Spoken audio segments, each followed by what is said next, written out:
कहानी का शीर्षक है चतुर किसान। बहुत पहले समय की बात है।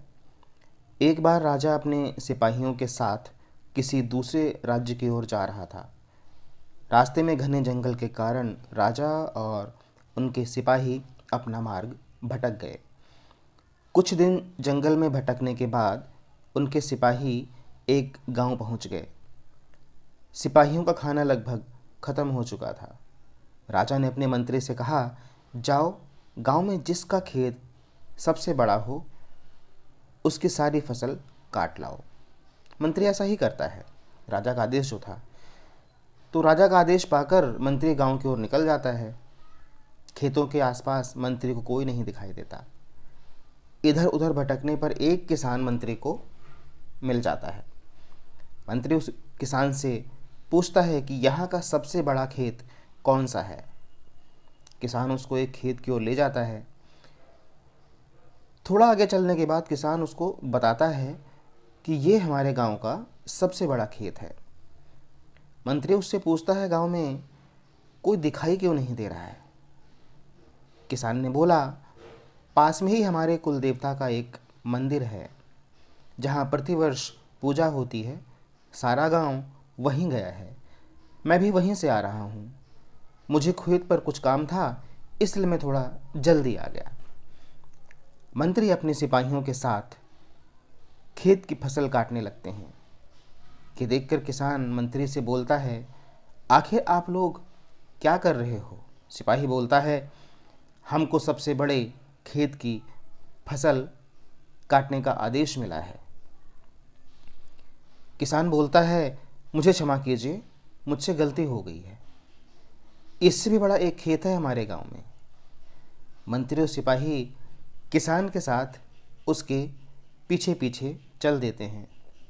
बहुत आगे जाने के बाद एक खेत दिखाई देता है जिसकी फसल इतनी अच्छी नहीं होती और ना ही खेत इतना बड़ा होता है जहाँ से चलकर आए थे। मंत्री गुस्से में किसान से बोलता है कि ये तो उससे छोटा खेत है और ना ही इसकी फसल इतनी अच्छी है। तुम बेकार ही हमें यहाँ ले आए हो। किसान बोलता है, मालिक रहम कीजिए, बड़ी मेहनत से फसल होती है। अगर आप ऐसे ही फसल काट लेंगे तो खेत का मालिक और उसके बच्चे क्या खाएंगे। कितने दिनों के इंतज़ार के बाद फसल काटने का मौका मिलता है। मंत्री गुस्से से बोलता है, तो क्या तुम जिस खेत पर ले आए हो उस किसान के बच्चे और उस किसान को दिक्कत नहीं होगी। किसान बड़ी विनम्रता से कहता है, मालिक अगर उस किसान को कोई दिक्कत होती तो वो आपको अपने खेत में आपको लेकर क्यों आता। क्या यह खेत तुम्हारा है। जी हुजूर, ये खेत मेरा है। उससे छोटा है पर मेरा है। आप इसकी सारी फसल काट काट लीजिए, मुझे कोई आपत्ति नहीं है। पर जिस खेत पर मैं आपको लेकर गया था वो मेरा खेत नहीं था। मुझे पहले पता नहीं था कि आप किस उद्देश्य के से खेत के बारे में पूछ रहे हो।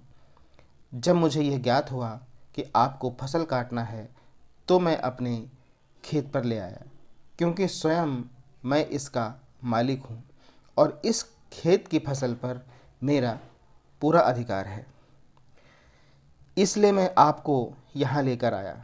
मंत्री किसान की बात सुनकर बड़ा प्रसन्न हुआ। वो अपने सिपाहियों को लेकर वापस चला गया और राजा को सारा किस्सा सुनाया। राजा ने उस किसान को अपने पास बुलाया और उसकी पीठ थपथपाई। राजा ने उसको खुश होकर इनाम में सोने के सिक्कों से भरी एक थैली दी और किसान की फसल का उचित दाम भी दिया। इस प्रकार से किसान की ईमानदारी और चतुराई के चलते किसान को अपनी फसल का अच्छा दाम भी मिला और उसको इनाम में सोने के सिक्के भी मिल गए।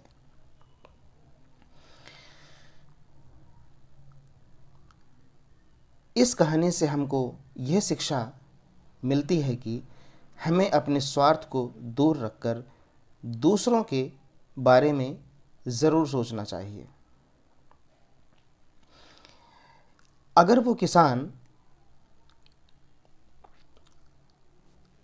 चाहता तो उस खेत की फसल को काटने देता, पर उसने उस किसान के बारे में सोचा और वो मंत्री को अपने खेत ले गया, जिस वजह से उसको फसल का दाम और इनाम मिला।